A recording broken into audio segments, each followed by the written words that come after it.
one often finds destiny on the road taken to avoid it. This program is sponsored by The Prophecy, by Aaron Albert. Set amongst the kingdom of the Vanguard and the Ethereals, this epic high fantasy novel sees young Layla Givens choose between duty and desire, whilst the fate of two nations hangs in the balance. The Prophecy. Available now at all good online retailers.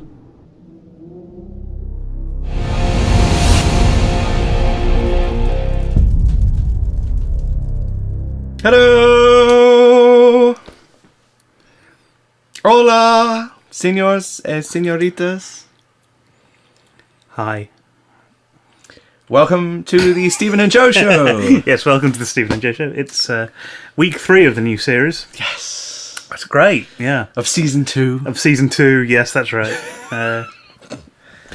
Season as well, as I like to call it. We're Breaking Bad this week. I'm on the downers and Joe's on the uppers. And that we meet somewhere in the middle. Yes, don't know. we're a level playing field of highs and lows. That would be... I want to see more sports where there is a high part and a low part. I'd rather just not see any more sports. I want to see no sport whatsoever. A football game. Strictly come eating cake. That's what I want to see on TV. No, I don't mean like strictly come eating cake. That would be... No. Because you wouldn't know which bit's icing. Strictly eating cum cake. Then you really wouldn't know which bit's icing. It's not good. That's horrible. But I just imagine football, I'd probably watch it more if one goal was much higher. It's just a big slope. They're just knackered trying to run uphill. They change ends at half time, right? Exactly. Yeah. It's like a game of paintball. Would it be better is if there's 2 goals and then there's a dip in the middle? So they've both got to run up. Like a half pipe. Like a half pipe, yeah. Oh, it'd be so worth seeing. Dear God. And then, and you could get people who are on vehicles and as well, vehicles on skateboards or on bikes, mountain bikes and stuff. So that's part of the game is that you've got. I was thinking like just people sitting on car windows, like kicking the ball, like polo, but with their feet. No, not at all. The skateboards made more sense, This isn't Mad Max, Not yet. Not until the petrol runs out. No. When that happens. Friday, I guess. Tina Turner starts wearing leftover tyres. Yeah. I never understood that in Mad Max. I don't know. All the things in the world to make armour out of sheet metal and stuff. No, let's get some leftover tyres. They weigh a shit ton. Yeah. They'll make great armour. I don't know. Yeah. And it's not like you can't puncture a tyre with a fucking nail. Yeah. Yeah, they haven't really thought it through. No, that just doesn't work at all. So, this week I've been watching Pacific Rim. And really? Kind of wishing I hadn't, to be honest. Yeah, why? It's a great idea. It's a fantastic concept. It's like every anime you've ever seen. There are these giant robots that people control, and there are these giant monsters that are killing other people. And so the giant robots that people control are killing the giant monsters. And that's the basic...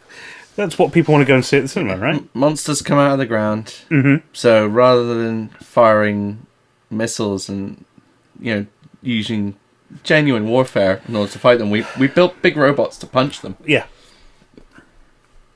The concept's strange anyway, but I don't think it's an anime. I think it would work. Yeah, I'm sure that's where a lot of the inspiration came from. Yeah, and I don't think the concept's that strange if you take it in that context. No, it's when it starts being what it is. Bad. It's kind of It's a very badly thrown together plot, isn't it? And poor guys who are doing it. Actually, I think they probably do a fairly good job of being in it, but I don't think there's any. I don't feel like anyone's being pushed to do anything beyond just be there and say the lines. I get the feeling that there was a lot of sighs before each take. Yeah, probably. We haven't finished this time. Action. It's just. Do we really have to do this? Yeah. Okay, it's terribly acted. Having said that, it's got some good bits about it. The female lead is a good, strong female lead. Yeah, I'd agree with that. She's good in the role. The actual robots fighting monster parts of the film pretty good, are really fun. Yeah. I enjoyed watching there. There's some stupid stuff too, and there some really of it's is. not great, but there's some cool bits in it, and Yeah. I did enjoy some of that, and I got into the punch him. I think you could have just forgotten about the actual people and plots and just had more Monsters actual fights and just robots it punching was on like monsters. kind That of would've an been fine. extended version of an anime that you don't really want to watch, but it's got some good bits in. Yeah, and that's a shame, accurate. really, because it's Guillermo del Toro, who's one of my favourite directors, because of some of the stuff that he's done is just. But you wouldn't know it. He wouldn't know it. It's so much of Guillermo del Toro. I'm trying not to say Benicio del Toro. 'Cause you'll hit me. Joe got it wrong when we were in the supermarket. And he said, it's not like Benicio del Toro has done this at all. And I said, no, it's not. And we all laughed and bought... we all drank lemonade. we bought Feel Good, raspberry and... I've had this for 3 weeks advertising that drink. It's making me sick and die. So I've got to drink it slowly. That's otherwise I'll be sick and die. I'll do the rest of the show on my own. That's no fun. Yeah, but who's going to edit it, Joe? No one. So you won't see it. You won't either. You'll be. That's very meta. Stop. You don't want advertising Feel Good. Yeah, it feels good. Yeah. But yeah, I didn't. Pacific Rim just had so many flaws, and you've even got some great actors in it. Not acting. Idris Elba's in it, and he's awful. He's phoning in the whole role. And I found a lot of very token. I didn't think he was any different than he was in Thor. It feels like for him it's a very shallow part, and it doesn't. Fair enough. It doesn't, because it's like you were saying earlier that in Luther he's such a different character. He's such a good actor in it, and in The Wire, he's such a good character in The Wire as well.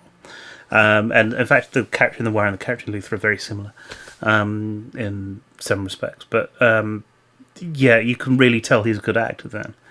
And then you get into the Hollywood stuff, and it doesn't come across. He needs a leading part in a gritty action film. Well, they are thinking of doing a Luther film. That would be good. As a prequel. Possibly. Oh, right. Okay. So that might work. how he gets to where he is. Yeah. If you haven't seen the TV series Luther, watch it. That's available in Sainsbury's at the moment for £15 for all 3 series. Yeah, I was blown away. First 2 seasons are on Netflix, I think. Ah, nice. I think. So that's worth checking out. But yeah, Pacific Rim. I'm not going to buy it. No, I'm not either. And if people have the opportunity to watch it, when it comes onto Netflix, when it's on TV, when Sky's showing it as when you can see it for free, watch it and make an opinion. If you did go and watch it, write in the comments below and tell us if you liked it. I want to hear about it. I want people to put messages in. Yeah, tell us why you liked it as well. Give me a reason to like it. I keep thinking I should watch it again, and that I've missed something, and that I need to see something.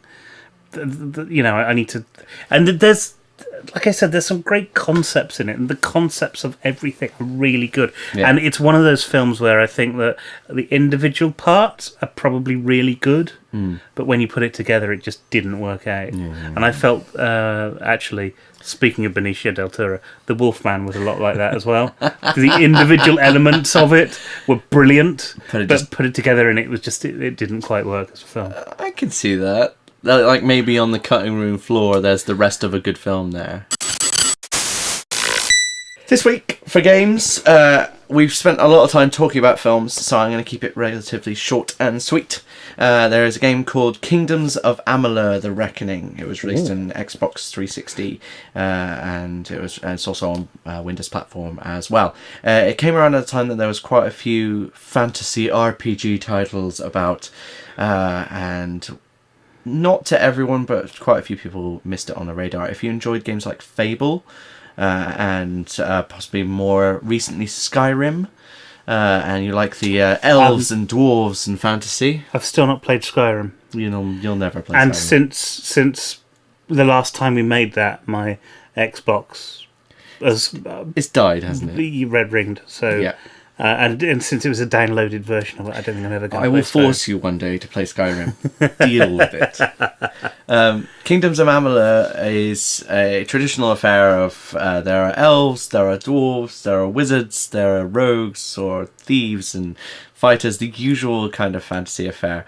The art style is closer to Fable than to Skyrim. It's got a slightly cartoonish feel to it, but the nature of it is not childlike at all. It is more towards an adult RPG, and I've really enjoyed it. It's a really good feeling to the attacks that you do and the combat and things like that. It's got a lot of traditional RPG elements to it, statistics leveling up, but it's very easy to grasp hold of. So it's got a nice combination of serious action, but with a fun feel to it. So it's a very playable game. It's quite a big open world to it as well. So it means there is a lot to see and do. So many side quests and leveling up to do, and attribute trees and things like that. Which, if that's your kind of thing, you will love it. But the biggest draw for me was two things. First of all, that the art style is by Todd McFarlane, who's well known for doing some really cool stuff. The biggest thing is Spawn, everyone. Yes, You're more likely to have heard of us. Yeah, Spawn, the comic book series, was phenomenal and one of my favourites when I was younger. And I'm a really big fan of his art style. And the other part of it, sorry I had to check, was the story is written by R.A. Salvatore. R.A. Salvatore, you may or may not know, was responsible for writing some fantasy novels based around the Dungeons and Dragons universe, which is the Dritz Do'Urden stories, which is of a dark elf. If you've not read them before, if reading fantasy novels is your kind of thing, if you are a complete nerdy geekiness like myself, then they're awesome and they're well worth a read. And the storyline for Kingdoms of Amalur: The Reckoning, which is one of the most awkward titles to say ever, but it's really cool. The storyline talks about fate quite a lot and how fate predetermines your actions, but your character has already died and has come back with no fate written. So you are able to rewrite the fate of others. So it's a cool concept where it gives you the opportunity to completely change the world around you for good or for evil. And there are ways to change the story as you go along as well. So go check that out and check out other fantasy games as well if it's your kind of thing. If fantasy's not your kind of thing, don't do that. Fantasy's not your kind of thing, but you quite like the idea of superhero-y type games. Lego Batman. Yes. It's great fun, and it's available on the iPad now. If you get it on the iPad, it's very similar. In fact, I think it's pretty much exactly the same as it is on the consoles. You use your finger to drive things around, which, if you're not used to doing that, can be a bit awkward, but it's a lot of fun anyway. And as in-app purchases, you can buy the rest of the Justice League team, the rest of the characters that appear in this Lego Batman 2 universe. The game itself, I think, is only about $2.99. And the Lego games have just one of the best sense of humours in games ever. It's not just a kids' game; it's fun for adults if you're fans of the Batman universe, which pretty much everyone is. And you get the whole cutscene thing as well, which are great little scenes of things happening. Yeah, I'm a big fan of them. Anyway, I was when it was on the Xbox, and the fact that I can use it on my iPad, because now I don't have a console at all, and it's cheap on the iPad. You know, I'm not paying 20 odd quid for a game; it's a couple of quid, and I can just have fun going and destroying Lego and then building it back up to do other things. And yeah, it's great. So if you don't like fantasy, go and check that out instead. Good to see you guys, and we will see you again soon. We will see you again soon. Yes. Leave all the comments and like and subscribe and favourite and all that kind of stuff. Yeah, like and subscribe. That's what you want to do. Yeah, that's. Can you favourite? There is a favourites list. You can add us to vote favourites. vote up. Don't be click shy. the little thummy thing on The thummy the thing. thummy thing. Yeah, either that thummy thing or there's that thummy thing, and No, you don't no, want no. that thummy thing. You want that thummy thing. Yeah. You've ever said thummy thing now? It has no meaning. I'm not sure it had a meaning beforehand, you know. Okay. But yeah, do get in touch. It'd be nice to hear from you. Bye. It's been a long time. That's it. It's not been that long. It has for me. Oh. It's been 3 weeks since sort of like a day. So yeah. Bye. Goodbye.